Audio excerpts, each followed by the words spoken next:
This time, mangin kaupo na naton si Professor Jun Cajigal of the San Beda University. Parang dugangan ang aton nga presentation may kang tanan sa other life forms. Posible bala nga naga-exist sa luwas ng aton nga planeta? Alright, so very interesting topic. This time, yari na si Professor Jun Cajigal of the Bedan Society of Young Astronomers kag isa sa mga astrobiologist sang San Beda University. Radyo kag siyensya. Kin-isa Space Serye.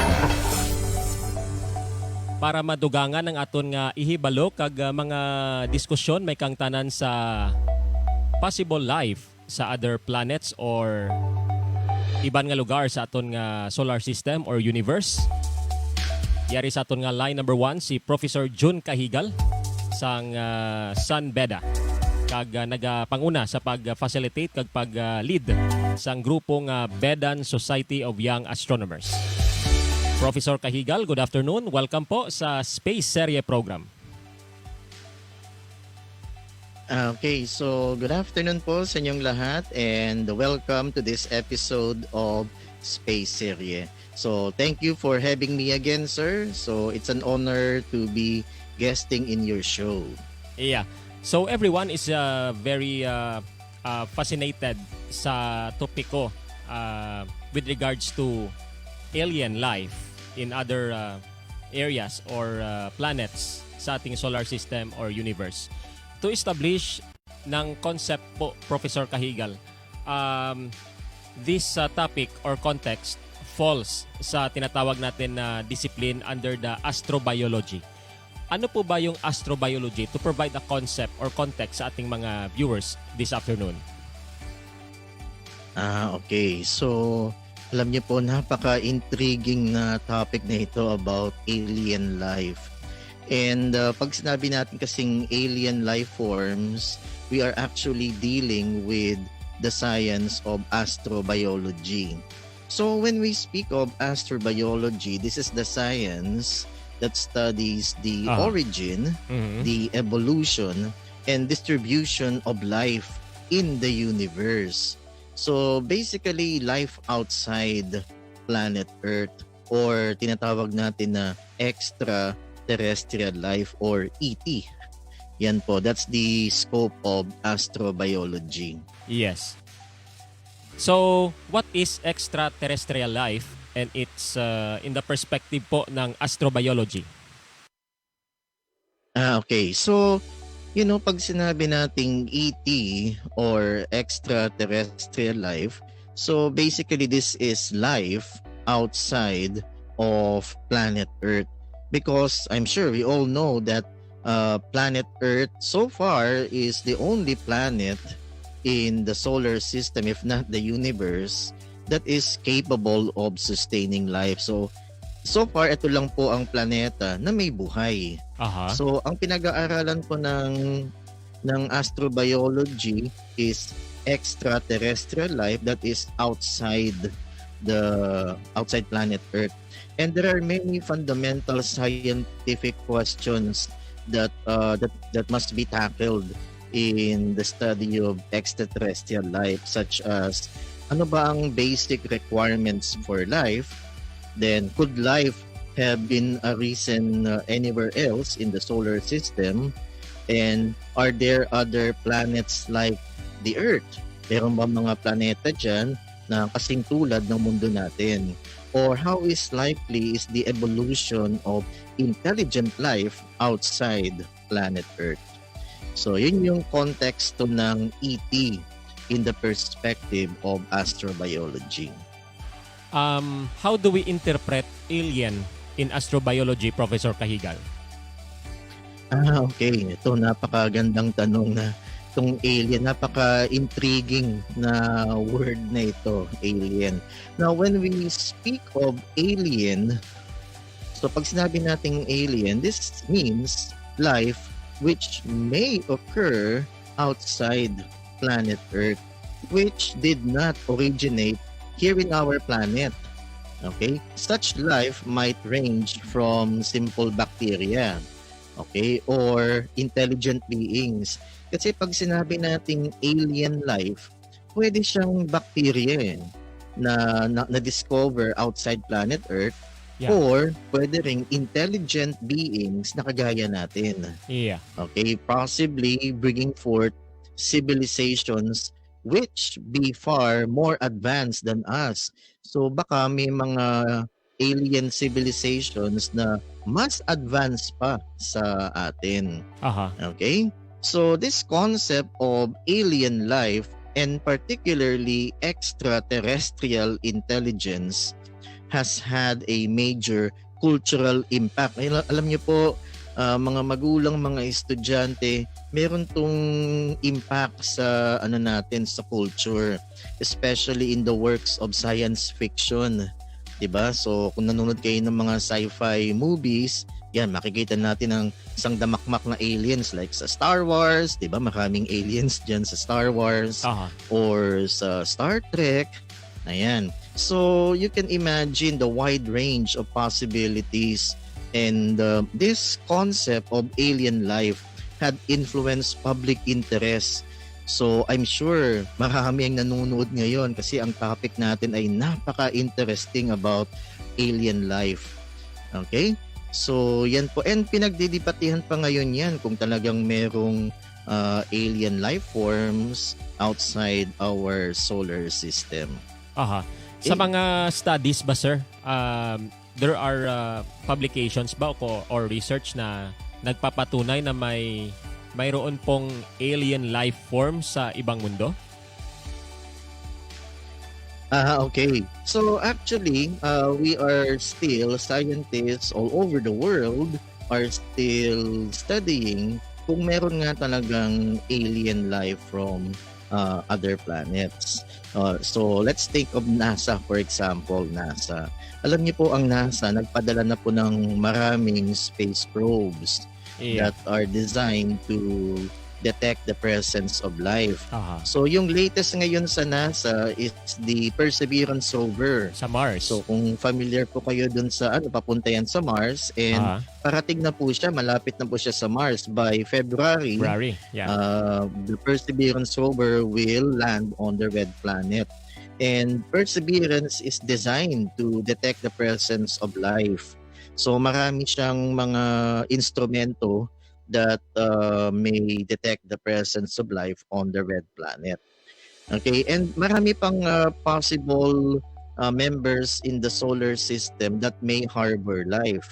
Like yung Voyager, if you're familiar with Voyager. Yes. Voyager discovered ice on Europa. Europa is one of the Galilean moons of Jupiter. Yep. Now, if you're familiar with your astronomy, Europa is covered with ice. Now, many scientists believe that icy sheet may contain liquid water. So sa ilalim ng ice na yan is liquid water. And pag may water, may life, because the search for life outside planet Earth is the search for water. Okay? Another possible member of the solar system that may harbor life is Titan. Okay, Titan is the largest moon of Saturn. And NASA had sent the Cassini-Huygens probe. Okay, yung nagland sa Titan is the Huygens probe. Yep. And the Huygens probe discovered liquid on Titan. So, hindi siya liquid water but liquid methane, kasi Titan is really cold, malamig sa Titan, and water will not exist in liquid form. Mag-a-ice ang water dyan. Yes. So on Titan, there is liquid methane. In the form of gas. So there's a possibility na may life doon, pero hindi intelligent life, but siguro mga microscopic life forms. Mga microbes. Okay, meron pa. Oo, mga microbes. Yeah. Meron pa, one of the moons of Saturn also, that's Enceladus. And as discovered by the Cassini space probe, may mga geysers, may mga umuusbong na liquid sa Enceladus. Yep. So Enceladus also is a good candidate for the existence of microbial life. So hindi talaga intelligent life, but probably Aha. microbial, mga microbes yan, Yeah. outside planet Earth. Alright, maliban po sa water, what are the elements or chemical composition po sa isang planet or moon or sinasabi natin na asteroid, no? That may harbor life. Okay. So alam niyo po mga magulang, mga estudyante at sa mga nakikinig ngayon dito sa programa na Space Serye, alam niyo the search for life outside planet Earth is the search for water. Ayan po. So alam niyo po dito sa ating mundo, kaya may buhay tayo, it's because of water exhibiting special properties. So ang water, 'di ba, may carbon, may oxygen, and water exhibits certain properties like cohesion, adhesion, surface tension that supports life. Kaya importante yung search for water. Okay? Ngayon sa NASA, they are looking for biomarkers. So by searching for these biomarkers, doon natin malalaman kung may buhay nga sa isang planeta or wala. So one example of a biomarker is oxygen. Okay, ngayon pag may na-discover silang oxygen sa isang planeta or a moon or an asteroid, isa lang ibig sabihin nun. There might be some photosynthetic organisms because we know that the byproduct of photosynthesis is oxygen. Baka may mga plant life doon sa planet na nagbibigay ng oxygen. So may photosynthesis. So isa po yung biomarker, oxygen. Another biomarker na hinahanap po ng mga scientists natin is methane. So pag may methane sa buwan, sa isang moon or an asteroid or a planet, isa lang ibig sabihin nun. That means that there might be some microorganisms that produces the methane. Okay? So yun isa pang biomarker na hinahanap ng ating mga scientifico in the search for life outside planet Earth. Alright. But again, ulitin ko, the search for life outside Earth is the search for water. Like sa Mars. Diba? Kasi yung sa Mars, may polar ice cap sa Mars and that polar ice caps contain water. Yeah. So that's why Mars is a good candidate. Yung Titan, meron din, kaya lang hindi liquid water. Liquid. Enceladus, yan, meron din siyang water beneath the icy sheet. Saka yung Europa, one of the Galilean moons of Jupiter. And recently, our moon, meron pong water based sa recent study ng NASA. Yan. So, kino-confirm pa, nasa ilalim, nasa beneath the lunar surface. Yan, baka, anyway, they're still trying to confirm nga kung talagang meron ngang liquid water on the beneath the lunar surface. And these regions sa ating solar system na makikita yung mga water, yung mga biomarkers na sinasabi natin is located sa tinatawag natin na Goldilocks zone. Can you tell us about this Goldilocks zone sa ating mga viewers? Siyempre alam natin that this is a habitable zone where temperature is just right. Not too hot and not too cold po, Professor Cajigal. Okay. So, magandang tanong po. Lalo maganda to sa mga estudyante natin na nanonood ngayon sa programa na ito. Na pag sinabi nating habitable zone, this is the area around a star, yung star natin ay yung sun, where it is not too hot, gaya ng sinabi niyo, sir, or not too cold for liquid water to exist. So, tignan na lang po natin ang mundo natin, okay, planet Earth. Planet Earth is 93 million miles away from the sun. Yun po yung distance natin from the sun. Our distance from the sun is 93 million miles. Ngayon po, pag naging 85 million miles yan, medyo lumapit tayo ng konti sa araw. So, what do you think will happen? So, siguro mag-comment down kayo sa comment section. Yes. So, ano kaya mangyayari pag yung mundo natin ay lumapit sa araw? Let's say naging from 93 million miles, naging 85 million miles. So, what do you think will happen po sa mga nanonood ngayon? So, type in doon sa comment box natin. So, yan. So, pag lumapit tayo sa sun, yung mga oceans natin, kukulo yan kasi iinit eh. Yep. So magbo-boil yan, di ba? Okay, and magbabago po yung weather natin. We would end up like Venus kasi Venus, di ba, mainit. Or pag lumayo naman tayo sa sun, naging let's say 98 million miles. Ayan. So medyo lumayo tayo ng konti sa sun. So what do you think will happen to our planet? Sige, mag-comment down po kayo. So pag lumayo po tayo, ano mangyayari po sa tubig natin? So magyayelo yan, di ba? So water will exist in solid form and that is not good for life on Earth. Sa kalalamig po, yung temperature natin, global temperature will plummet down. Yes. And that's not good for life on Earth. So tamang-tama lang yung 93 million miles. Diba? It is not too hot, di tayo masyadong malapit sa sun, and di naman tayo masyadong malayo. It's not too cold. Yeah. So yun ang tinatawag natin na habitable zone. Okay, ba't tinawag na Goldilocks? Diba? Baka magtaka kayo, Goldilocks, diba? Bilihan niyo ng mga cakes. So, diba, alam niyo naman yung story ni Goldilocks, diba? So, napadpad si Goldilocks sa bahay ng 3 bears. Diba? Gutom na gutom si Goldilocks sa kanyang paglalakbay.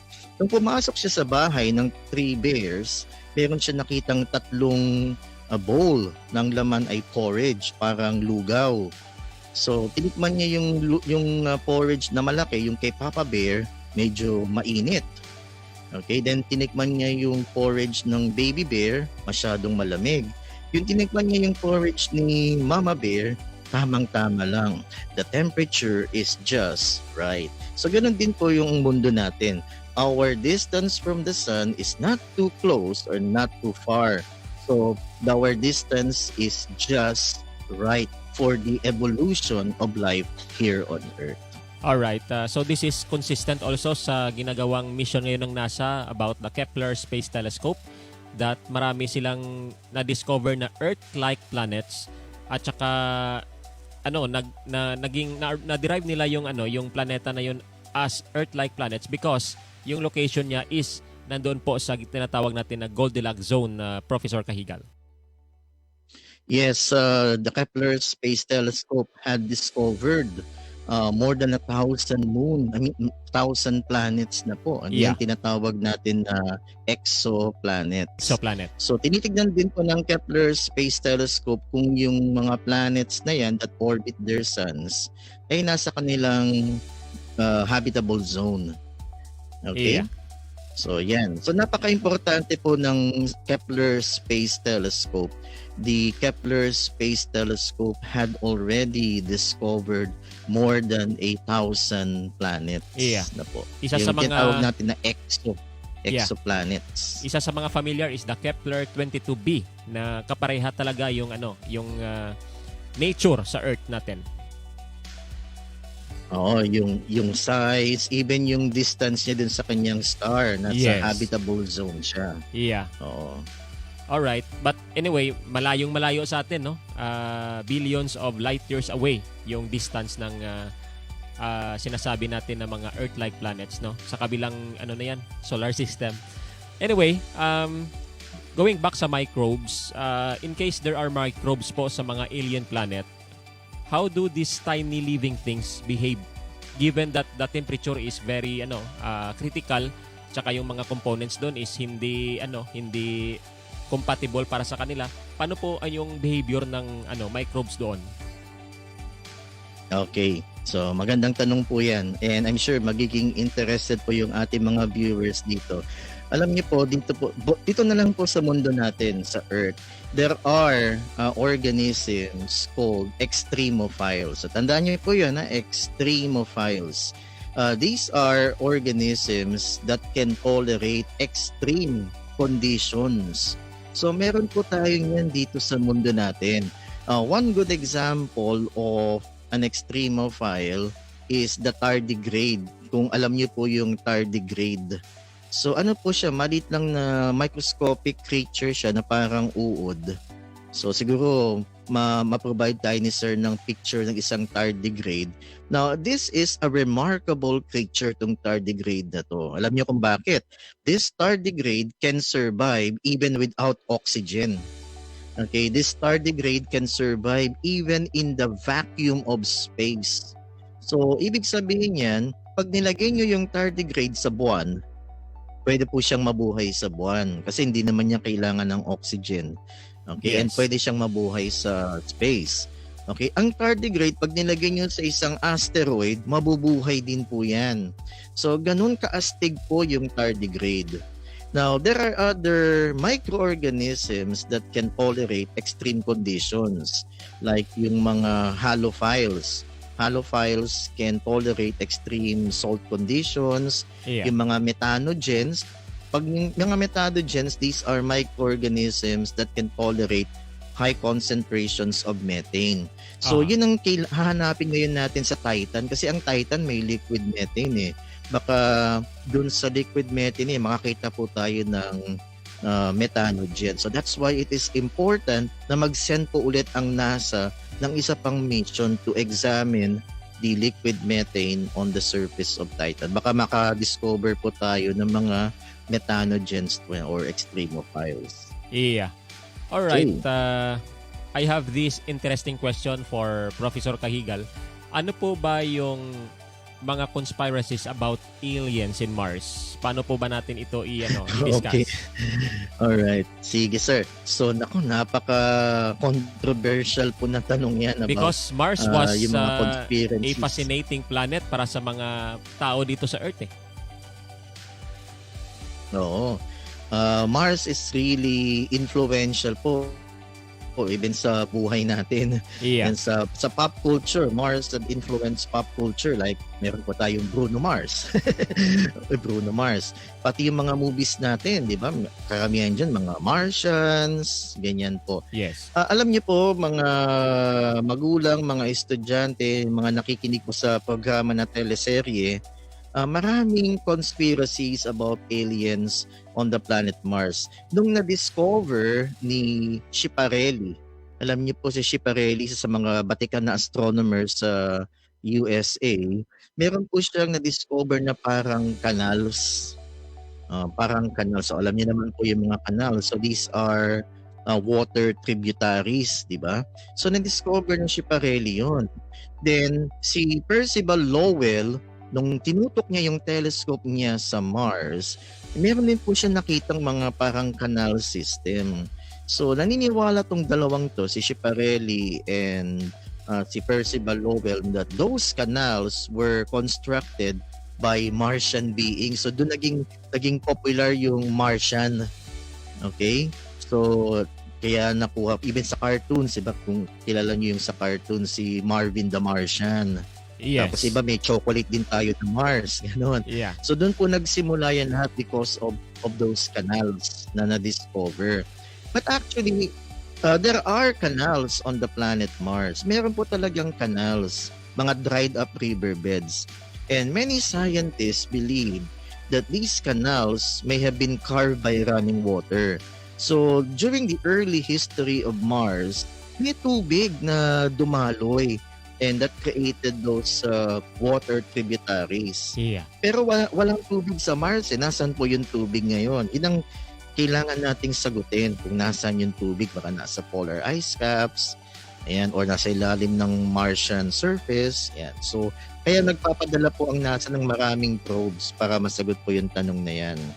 And another controversial issue or conspiracy about aliens on the planet Mars is yung na-discover po ng Viking space probe nung mga mid-1970s. May nakita ang Viking na parang mukha. So yun ang tinatawag nilang the face of Mars. So maraming naniwala dito yung mga Martian conspiracies na yung the face of Mars was constructed by Martians. Ayan, so ginawa daw ng mga Martians yun. Okay, pero nung pinuntahan niya ng mga rovers, yung Opportunity rovers, iba naman pala yun. Parang ano lang siya, mountain formation. Yeah. Hindi siya mukhang face. Plus yung shadow. Oo. Yung influence ng shadow, parang nagbibigay ng mukha. Oo, yun. Yan. So alam ni Sir yung the face of Mars, 'di ba? Yeah, Yung yeah. shadow niya kung ano yung tingin natin dun sa photo ng Viking. Yeah. Meron pa akong isang na conspiracy about aliens on the planet Mars. Na-discover to ng isang rover eh. I forgot kung ano yung rover na yon. Pero nung pinicturean niya yung isang rock formation, parang pyramid yung dating. So nagulat lahat yung mga scientists sa NASA, ay baka mukhang pyramid ito. So yun, yung parang Mars pyramid. Pero nung dinapitan ng rover, ano lang pala yun, bato lang pala na mukhang pyramid. Yes. Yan. Okay, so itawag na pyramid rock sa Mars. Plus yung canals, yung talaga very controversial tong canals na ito eh. Nagsimula yan kay Schiaparelli, then kay Percival Lowell, then nakita ng mga Mars space probes at talagang may canals. Pero itong mga canals na ito, they resemble dried up riverbeds, mga matuyong ilog. So this is a concrete geologic evidence that water may once flowed on the Martian surface. Yeah. Ayan po. Alright. At gusto nating i-educate yung public natin when we say aliens, hindi talaga yung nakikita nila sa movie na na parang humanoid na alien. But of course, ito, yung question ko na lang sa iyo, sir. How do we conclude aliens in the perspective of science po? To educate our public. Oo. So, okay. So, aliens in the perspective of science. So, kasi pag inisip natin po, pag alien, baka ito po mukhang tutubi. Yes. Or malaki yung ulo. Mukhang isda, malaki yung ulo, malaki yung mata. Okay. So, actually, hindi pa natin alam. So, ang hinahanap lang po natin ngayon would be the presence of microorganisms. Yeah. Yan, like sa Mars or sa Europa or sa Titan. Pero napaka-popular talaga yung aliens, especially yung konsepto ng intelligent life, yung mga intelligent aliens. Okay, so ganito na lang po in the perspective of science. So para sa ating mga nanonood ngayon, sumusubaybay sa programang Space SERYE. So I'm sure you're familiar with the Drake's equation. Ayan, ito very popular itong Drake's equation. Now, hindi naman po ako mathematician para ipaliwanag yung Drake's equation. So ito lang ibig sabihin po ng Drake's equation. Ngayon po, pag tumingin kayo sa kalawakan, if you look up in the night sky, hindi nyo po mabilang ang mga between. There are billions and billions of stars in the visible universe. Then, out of those stars, there might be planets orbiting those stars. Kasi ang dami nila eh. Hindi nyo po mabilang ang dami ng mga between, and our sun is just one of the billions of stars in the visible universe. Yes. So according to the Drake's equation, baka merong mga stars dyan na may mga planets orbiting those stars. Okay? And out of those planets, baka may planet dyan na may life. And from those planets, baka merong intelligent life.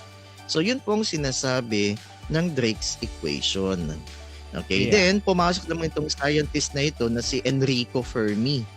Okay, if you're familiar with Enrico Fermi, meron siyang tinanong, ang tinatawag ngayon natin na Fermi paradox. So parang kinontra niya si Drake. O kung meron mga aliens nga or intelligent life dyan sa visible universe, nasaan na? Where are the aliens? Yun ang tinatanong ni Enrico Fermi. So, yun ang tinatawag po natin na Fermi paradox. Yeah. Where are the aliens? Nasaan ngayon sila? Di ba? Okay. Ngayon, may mga solutions dyan. There are solutions to the Fermi paradox para po masagot natin yung katanungan na nasaan po ang mga aliens na yan. So, kung tumingin po kayo sa kaliwa ninyo, kung may katabi kayo, tingnan nyo yung kaliwa ninyo, baka alien yun. Okay, so anyway, one solution to the Fermi paradox is that, number one. Okay, sa mga nanonood po sa atin ngayon, number one solution to the Fermi paradox, nasaan po ang mga aliens ngayon? Number one, walang aliens. Opo, we are alone. Yan, tandaan niyo po, mga sumusubaybay sa atin ngayon. We are alone. So far. We are the first. Aha. And there is no intergalactic civilization. Yeah. Yan. So, nag-iisa lang tayo. Tayo lang po ang katangi-tanging planeta na may intelligent life. So, walang aliens. So, yun po yung sagot. Kaya walang aliens kasi nag-iisa lang po tayo. We are alone. We are the first, and there is no intergalactic civilization. Ayun po yung isang solution, yung isang kasagutan sa Fermi paradox. Kasi tinatanong ni Enrico Fermi, kung tama po si Drake, nasaan yung aliens? Di ba? Okay, another solution to the Fermi paradox is this. Now, may aliens. Kasi dalawa lang yan. Walang aliens o may aliens. Ngayon may aliens. Intergalactic civilizations are common in the universe. Okay? But no one has colonized the galaxy. Okay? May aliens pero nasaan ngayon sila? No one has colonized the galaxy. Ngayon, bakit? Nasaan ngayon yung mga aliens na yan? So maybe these aliens had technological difficulties in space travel. Yeah. So, hindi pa developed yung space travel technology nila. Same as we are, no? And space travel is difficult and expensive. Like tayo po ngayon, kumbaga we are just taking baby steps in our space travel capabilities. Mahirap po ang space travel. There are many dangers in space. Okay? Alright. Magsimula po kayo sa pag-launch ng isang spacecraft. So you will encounter G-forces. Tapos pag nasa space na kayo, you will be exposed to radiation. Yeah. Then yung distance malayo, so you will be needing oxygen, you will be needing food in your space travel. Energy. So mahirap po. Isipin nyo na lang po yung mga astronauts sa International Space Station, yung nasa taas po ngayon, yung ISS. Biro niyo po ang laking sakripisyo ang dinadanas nila ngayon. Una, limited yung oxygen, limited yung pagkain, yung space po, yung very cramped yung lugar para lang sila nakatira sa isang telephone booth. So, space travel is expensive. Baka yung mga aliens na yan, hindi sila makapag-space travel. And space travel also is expensive. Mahal po ang magpalipad ng mga astronauts. So baka namamahalan din yung mga aliens kaya no one bothered to colonize the galaxy. Correct. Okay? Kaya po natigil yung Apollo eh. Diba? Because they have to cut their budget. So hanggang Apollo 17 lang po. Wala nang Apollo 18 noon. Yeah. Okay? Alright. Another reason kung bakit walang aliens, maybe other civilizations had no desire to explore. Ibig sabihin po, ayaw nilang lumabas sa kanilang mga mundo. Ayaw nilang mag-explore ng space. Unlike tayo, okay, humans, we have the desire to explore space. Gusto natin pong lumabas sa planet Earth to explore where no man has gone before. Yun ang gusto po natin. Okay? Yeah. Isa pang reason po kung bakit walang aliens tayong nakikita. Civilizations, alien civilizations, they tend to destroy themselves. Mm-hmm. Yan. Like sa Star Wars, diba? If you're familiar with the Death Star, diba naninira yan ng mga planets. Mm-hmm. Baka ganun din po nangyari. So, kaya walang aliens kasi may mga civilizations na sinisira po nila yung sarili nila. Ganon, nagpapatayan po sila. Kaya wala tayong makitang aliens. Alright. Okay? Or, ito pa hong isa. There's another reason kaya wala tayong makitang aliens. Probably they are avoiding us. Iniiwasan nila tayo. Or, isa pa po. Ito po yung tinatawag na zoo hypothesis. They may be observing us. Baka nandyan na po. Nandito po yung mga aliens. Nasa paligid lang natin. Yes. Hindi lang natin alam at inoobserbahan nila po tayo. These aliens are observing us but we don't know it. Parang pong zoo. Di ba po, pag pumunta kayo sa isang zoo, like Manila Zoo, tinitignan lang po yung hayop, pero yung hayop hindi alam na nandyan kayo, nanonood lang sila. So parang ganyan po yung mga aliens. Malay natin, yung katabi ninyo ay alien. Okay? So yun po. Ayan. Alright. So yun ang sagot sa Fermi paradox. Yes. So lastly, Professor Cajigal, what is your message sa ating mga viewers? Okay. So, ito na lang po yung masasabi ko kasi baka sa ating episode ngayon ng Space Serie, baka maniwala po kayo na may aliens po talaga. So, ito po yung tanong ko sa inyo and siguro you may type in the comment section. Mag-type lang po kayo sa comment section. Ngayon, do you believe that there is really extraterrestrial intelligence? Yan. So, I am challenging the viewers right now. Sagutin niyo po ito. Do you believe that there is extra intelligent life? Ayan, di ba? Okay, there are a lot of places out there. Maraming molecules sa space that support life. There are billions of stars in the visible universe. And yung Kepler Space Telescope, gaya ng sinabi ni Sir, had discovered over about 1,000 or more exoplanets. Okay? So talagang nakakabighani pag wala pang alien sa dami ng mga stars. Okay? Kaya lang, ito pong kailangan natin. We need evidence. Okay? Wala pa pong evidence na may aliens nga po. Okay, ngayon siguro sasabihin niyo, sir, marami ng mga UFO sightings. Oo nga, maraming UFO sightings na nakita ng mga tao. Pero kailangan po natin ng ebidensya. So we need evidence para mapatunayan po natin na may aliens. Okay? Alright. So yun po, we need, i-reserve po muna yung judgment. So kung tatanungin po ako kung may alien nga, Sir Cajigal, meron bang aliens? So i-reserve ko muna po yun. Ayoko munang magsalita ng hanggat wala pa tayong ebidensya. We need concrete evidence. So ngayon po, ang ginagawa ng mga scientifico natin. Yes, yung importante, Professor Cajigal, is that we discuss to them the science. The science, no? Oo. Kasi that's how science works eh. Kailangan natin ng ebidensya. So ngayon po, yun ang ginagawa ngayon ng mga ating scientists. Nagpapadala po sila ng mga space probes sa ibang planeta. Yung Kepler Space Telescope, yan, magdi-discover pa ho siya ng mga exoplanets. Para po makasaga po tayo ng ebidensya na talagang magpapatunay nga na meron ngang alien life. So, kung hindi microscopic life, at least intelligent life, di ba? Alright. So, yan po. Alright, with this, thank you very much po for joining again this program, Space SERYE, Professor Cajigal of the Bedan Society of Young Astronomers. Yes, sir. Thank you po for this opportunity. Thank you for having me again. Sana po marami kayong natutunan sa episode na ito ni Sir. Siguro magkaroon tayo ng another episode about UFO sightings.